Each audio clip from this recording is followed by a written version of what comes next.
एक अंग्रेज विद्वान केनेथ वाकर ने एक किताब लिखी है और उस किताब को एक फकीर गुरजीएफ को समर्पित किया है।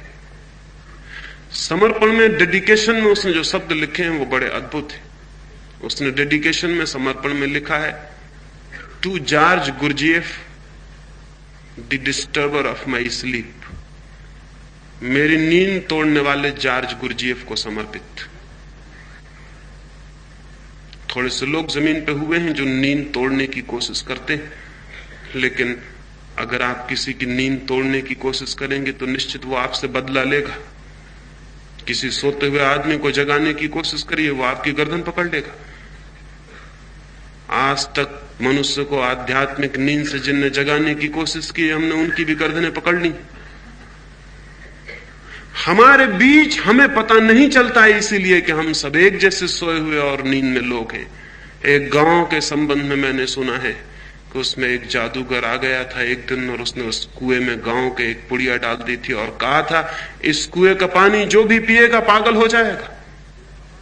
एक ही कुआं था उस गांव में, एक कुआं और था, लेकिन वो गांव का कुआं न था, वो राजा के महल में था। सांझ होते होते तक गांव के हर आदमी को पानी पीना पड़ा, चाहे पागलपन की कीमत पे भी पीना पड़े, लेकिन मजबूरी थी, प्यास तो बुझानी पड़ेगी, चाहे पागल ही क्यों ना हो जाना पड़े। गांव के लोग कब तक रोकते? उन्होंने पानी पिया, सांझ होते होते पूरा गांव पागल हो गया। सम्राट बहुत खुश था, उसकी रानियां बहुत खुश थी, महल में गीत और संगीत का आयोजन हो रहा था, उसके वजीर खुश थे कि हम बच गए। लेकिन सांझ होते उन्हें पता चला कि गलती में है वो, क्योंकि सारा महल सांझ होते होते गांव के पागलों ने घेर लिया। पूरा गांव हो गया था पागल, राजा के पहरेदार और सैनिक भी हो गए थे पागल। सारे गांव ने राजा के महल को घेर कर आवाज लगाई कि मालूम होता है इस राजा का दिमाग खराब हो गया। हम ऐसे पागल राजा को सिंहासन पर बर्दाश्त नहीं कर सकते। महल के ऊपर खड़े होकर राजा ने देखा कि बचाव का कोई उपाय नहीं, अपने वजीर से पूछने लगा, अब क्या होगा? हम तो सोचते थे भाग्यवान हैं हम कि हमारे पास अपना कुआं है, आज महंगा पड़ गया। सभी राजाओं को एक ना एक दिन अलग कुआं महंगा पड़ता है, सारी दुनिया में पड़ रहा है। जो अभी भी राजा हैं कल उनको भी पड़ेगा महंगा कुआं, अलग कुआं खतरनाक है। लेकिन तब तक ख्याल नहीं था। वजीर से कहने लगा, क्या होगा? अब वजीर ने कहा, अब कुछ पूछने की जरूरत नहीं, आप भागे पीछे के द्वार से और उस कुएं का पानी पी के जल्दी लौट आए, अन्यथा ये महल खतरे में। सम्राट ने कहा, उस कुएं का पानी? क्या तुम मुझे पागल बनाना चाहते हो? वजीर ने कहा, पागल बने कोई बचने का उपाय नहीं। राजा भागा, उसकी रानियां भागी, उन्होंने जाकर उस कुएं का पानी पी लिया। उस रात उस गांव में एक बड़ा जलसा मनाया गया। सारे गांव के लोगों ने खुशी मनाई, बाजे बजाए, गीत गाए और भगवान को धन्यवाद दिया कि हमारे राजा का दिमाग ठीक हो गया। क्योंकि राजा भी भीड़ में नाच रहा था और गालियां बक रहा था। अब राजा का दिमाग ठीक हो गया था। चूंकि हमारी नींद सार्वजनिक है, सार्वभौमिक है, चूंकि हम जन्म से ही सोए हुए हैं, इसलिए हमें पता नहीं चलता है। इस नींद में हम क्या समझ पाते हैं जीवन को? इतना ही कि यह शरीर जीवन है। इस शरीर के भीतर जरा भी प्रवेश नहीं हो पाता। यह समझ वैसे ही है जैसे किसी राजमहल के बाहर दीवार के आसपास कोई घूमता हो और समझता हो कि ये राजमहल है। दीवार पर, बाहर की दीवार पर, चार दीवारी पर, परकोटे के बाहर कोई घूमता हो और सोचता हो कि राजमहल हो, और परकोटे की दीवार से टिक कर सो जाता हो और सोचता हो कि महलों में विश्राम कर रहा हूं। शरीर के आसपास जिनके जीवन का बोध है वो उसी नासमझ आदमी की तरह हैं जो महल की दीवार के बाहर खड़े होकर समझता है कि महल का मेहमान हो गया हूं। शरीर के भीतर हमारा कोई प्रवेश नहीं है, शरीर के बाहर जीते हैं। बस शरीर की परत, बाहर की परत भीतर की शरीर की परत तक का हमें पता नहीं चलता। दीवाल के बाहर का हिस्सा, दीवाल के भीतर का हिस्सा ही पता नहीं चलता। महल तो बहुत दूर है, दीवाल के बाहर के हिस्से को ही महल समझते हैं, दीवाल के भीतर के हिस्से तक से परिचय नहीं हो पाता। हम अपने शरीर को अपने से बाहर से जानते हैं, हमने कभी भीतर खड़े होकर भी शरीर को नहीं देखा है, भीतर से, फ्रॉम विद इन। जैसे मैं इस कमरे के भीतर बैठा हूं, आप इस कमरे के भीतर बैठे हैं, हम इस कमरे को भीतर से देख रहे हैं। एक आदमी बाहर घूम रहा है, वो इस मकान को बाहर से देख रहा है। आदमी अपने शरीर के घर में अपने को भीतर से भी देखने में समर्थ नहीं हो पाता है।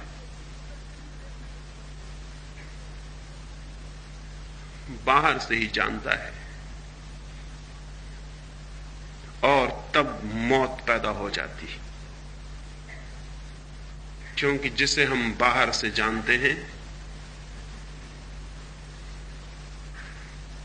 जिसे हम बाहर से जानते हैं, वो केवल खोल है, वो केवल बाहरी वस्त्र है, वो केवल मकान के बाहर की दीवार है, घर का मालिक नहीं। घर का मालिक भीतर है। उस भीतर के मालिक से तो पहचान ही हमारी नहीं हो पाती। भीतर की दीवार तक से पहचान नहीं हो पाती, तो भीतर के मालिक से कैसे पहचान होगी? ये जो जीवन का अनुभव है, फ्रॉम विदाउट, बाहर से, ये जीवन का अनुभव ही मृत्यु का अनुभव बनता है। ये जीवन का अनुभव जिस दिन हाथ से खिसक जाता है, क्योंकि जिस दिन इस घर को छोड़कर भीतर के प्राण सिकुड़ते हैं और बाहर की दीवार से चेतना भीतर चली जाती है, उसी दिन बाहर के लोगों को पता चलता है कि मर गया ये आदमी, और उस आदमी को भी लगता है कि मरा मरा मरा, क्योंकि जिसे वो जीवन समझता था वहां से चेतना भीतर सरकने लगती। जिस तल पर उसे ज्ञात था कि ये जीवन है, उस तल से चेतना भीतर सरकने लगती है नई यात्रा की तैयारी में, और उसके प्राण चिल्लाने लगते हैं कि मरा गया, सब डूबता है, क्योंकि जिसे वो समझता था कि मैं जीवन हूं, वो डूब रहा है, वो छूट रहा है। बाहर के लोग समझते हैं कि यह आदमी मर गया, और वो आदमी भी मरते क्षण में, इस मरने के क्षण में, इस बदलाहट के क्षण में समझता है कि मैं मरा, मैं मरा, मैं मरा, मैं गया।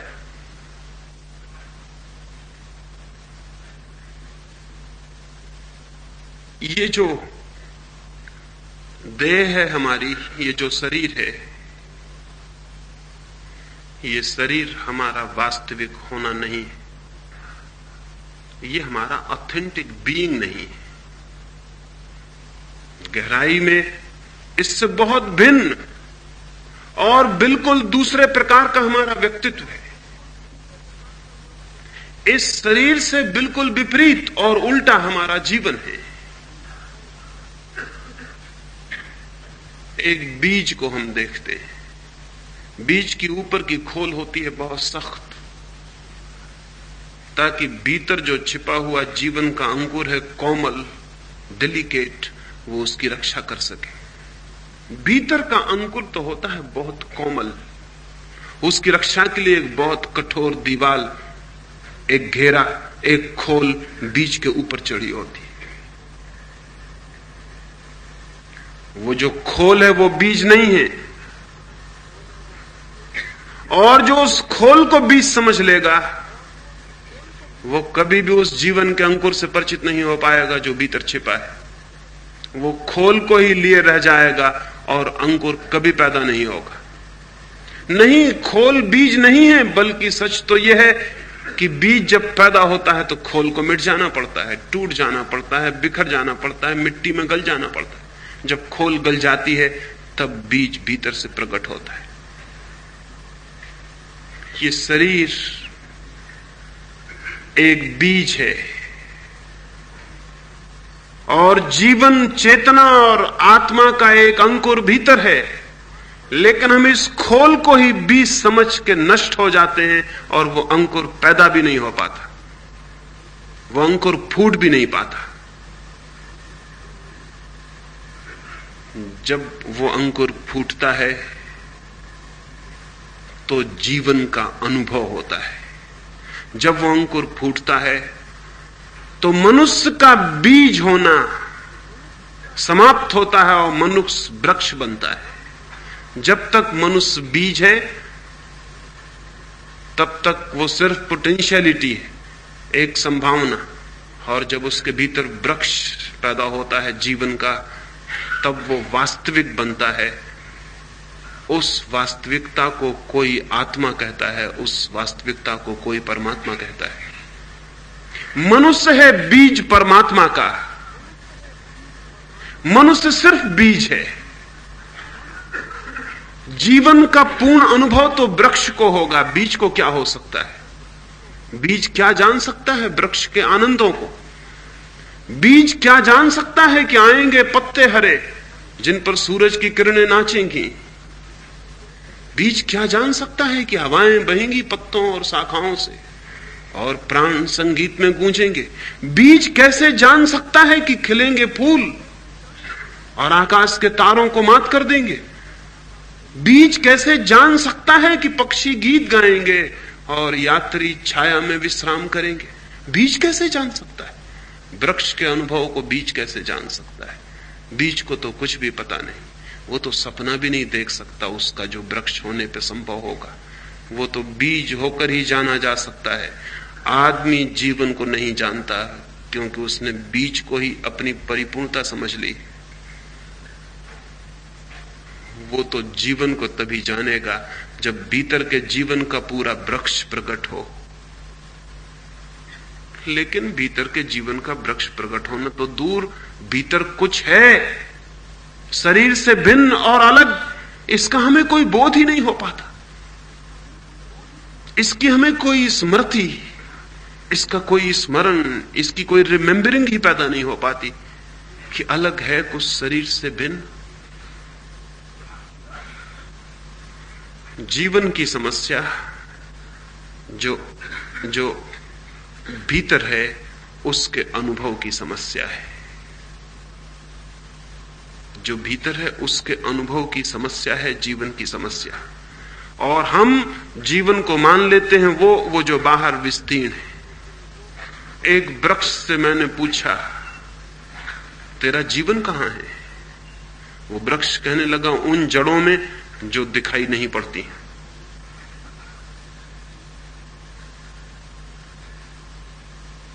जड़ें दिखाई नहीं पड़ती, वहां जीवन है। वृक्ष जो दिखाई पड़ता है वो वहां से जीवन लेता है, अदृश्य से। मां से तंग ने अपने बचपन की एक घटना लिखी है कि मेरे मां के बगिया थी एक बहुत, मां के झोपड़े के पास। उसने जीवन भर उस बगिया को संभाला था। उसके फूल इतने बड़े और प्यारे होते थे कि दूर दूर के गांव के लोग देखने आते, और बगिया के पास से गुजरता ऐसा तो कठोर आदमी कभी नहीं देखा गया था, 2 क्षण ठहर ना गया हो उन फूलों को देखकर। वो बूढ़ी हो गई और बीमार पड़ी। माओ छोटा था और उसने अपनी मां को कहा कि फिक्र मत करो, घर पर और कोई बड़ा तो था नहीं। उसने कहा फिक्र मत करो, तुम चिंता मत करो पौधों की, मैं उनकी फिक्र कर लूंगा। 15 दिन बाद मां उठी। माओ दिन भर बगीचे में मेहनत करता रहता, दिन रात, सुबह से लेकर आधी रात तक। मां निश्चिंत थी, लेकिन जिस दिन वो उठ के 15 दिन बाद बगीचे में आई, देखी बगिया तो कुमला गई। फूल तो जा चुके कभी के, पत्ते भी मुर्दा हो गए हैं, सारे वृक्ष उदास खड़े। ऐसा ही लगा होगा उस बुढ़िया को जैसा आज अगर किसी के पास आंखें हों तो सारी मनुष्य की बगिया को देखकर लगेगा। सब फूल गिर गए, सब पत्ते कुमला गए, सब वृक्ष उदास खड़े। वो तो छाती पीट के रोने लगी कि तूने क्या किया, और तू सुबह से सांझ तक करता क्या था? माओ भी रोने लगा। उसने कहा कि मैंने बहुत कुछ किया जो मैं कर सकता था।